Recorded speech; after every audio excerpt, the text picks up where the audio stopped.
यही कली काल न साधन दूजा। इस कलयुग में और कोई साधन बचा नहीं है। योग, यज्ञ, तप, व्रत, पूजा, ये स्पष्ट लिखा है उत्तरकांड में। ना तो योग होगा, न यज्ञ होंगी, न जप होगा, न तप होगा, न व्रत होगी, न पूजा होगी।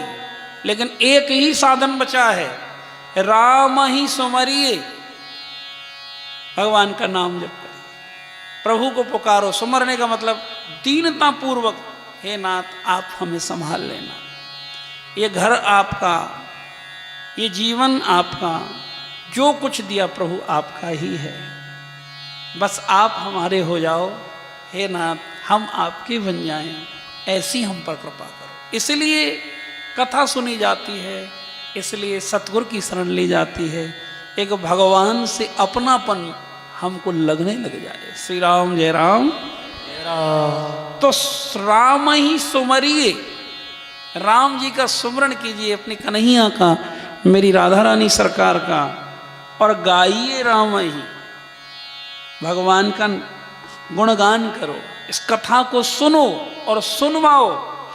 इससे बड़ी भक्ति कोई भी भगवान की हो नहीं सकती। क्योंकि 4 घंटे 3 घंटे अपने घर में बैठकर और भाव में डूबकर हम भजन नहीं कर पाएंगे। यदि मान लीजिए हम आधा घंटे ही आए, 1 घंटे ही आए, और हमने इसमें कोई सहयोग कर दिया, तो हमको निमित्त बनाकर ठाकुर जी ने कितने लोगों को हरि भजन में तो लगाया। ये कितनी बड़ी कृपा है, इससे बड़ी कृपा क्या हो। जीवन में एक भक्त भी बन गया हमारे कारण से। पहले तो हम भक्त बन जाएं, फिर भगवान हमें निमित्त बनाकर कोई बनाते, तो ठाकुर जी ही भक्त हैं। किसी की कोई हिम्मत नहीं है कोई किसी को भक्त बना दे। ये तो गोविंद की कृपा होती है, तभी कोई भक्त बन पाता है। तो भागवत कथा स्वयं मेरे राधा कृष्ण हैं। तेनेयम वांगमयी मूर्ति प्रत्यक्षा वर्तते हरे।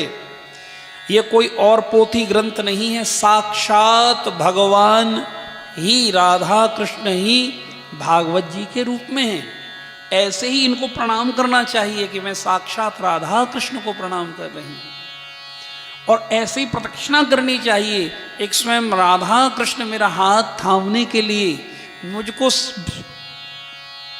समस्त चिंताओं से मुक्त करने के लिए, मुझे हृदय से लगाने के लिए ये कथा के रूप में आए हैं।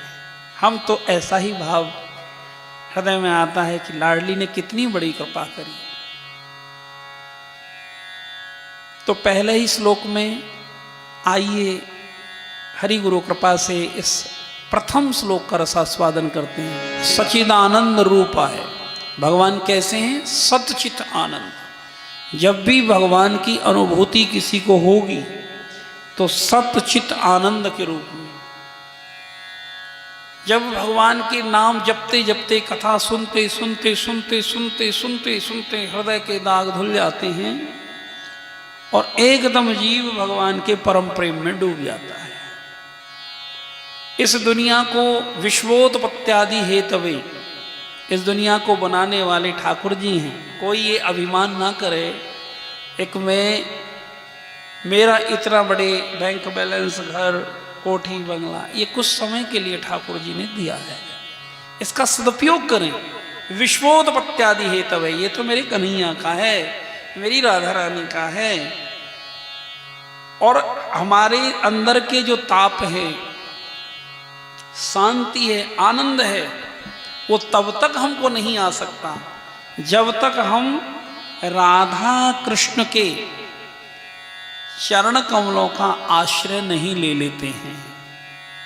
जब तक पूरी तरह उनसे नहीं कहते कि हे लाडली आप ही हमारी हो, जब तक रो रो कर उनको नहीं पुकारते हैं एकांत में, उनसे सच्चा प्रेम नहीं होता है, तब तक हमारे न देही के कष्ट जा सकते, न दैविक कष्ट जा सकते, न भौतिक कष्ट।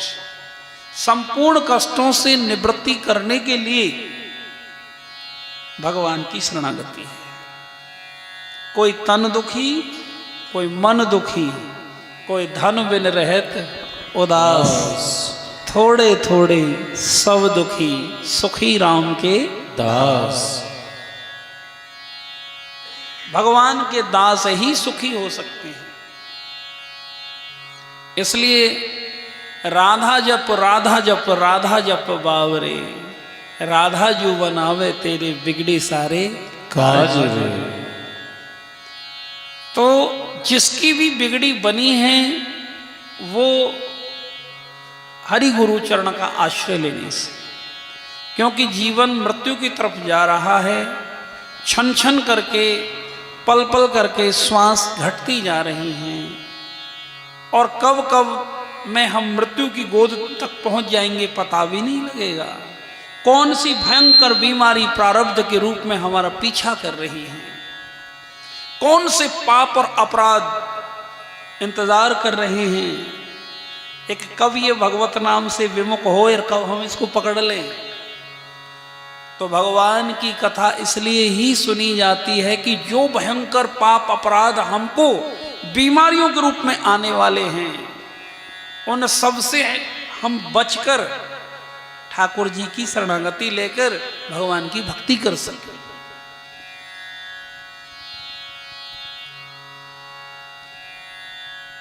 इसलिए भगवान की कथा सुनी जाती है।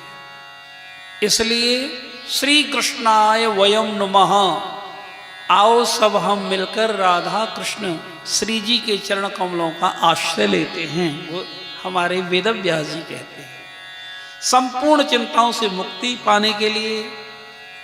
अब ये मत समझना ये व्यास लोग तो कहते ही रहते हैं, जो ये समझेंगे तो उनके लिए तो हम कहते ही रहते हैं। लेकिन अब विश्वास के साथ नाम जप करोगे और प्रार्थना करोगे तो देखना आपका जीवन कितना सरस बन जाए। जो हमारे कुछ ऑनलाइन सत्संग चलते हैं, मंगला आरती सुबह शाम, जो उनसे जुड़े हुए भक्त हैं, जो रोज भगवान की चर्चा सुनते हैं, भगवान की कथा सुनते हैं, तो पहले उनका जीवन कैसा था और अब उस कथा को सुनते सुनते उनका जीवन कैसा है वो स्वयं ही अनुभव करेंगे। करना कुछ नहीं है, सिर्फ उनको सुनना है, अपने घर बैठे सुनना। सुनते सुनते हमने दुनिया को सुना तो दुनिया की जो गंदगी हमारे अंदर आ गई। पाप दो जगह से अंदर घुसता है, एक कानों के माध्यम से, एक आंखों के माध्यम से। हम गलत सुनेंगे तो गलत चीज हृदय में आ जाएंगे, हम गलत देखेंगे तो ये पाप हमारे अंदर घुस जाएंगे।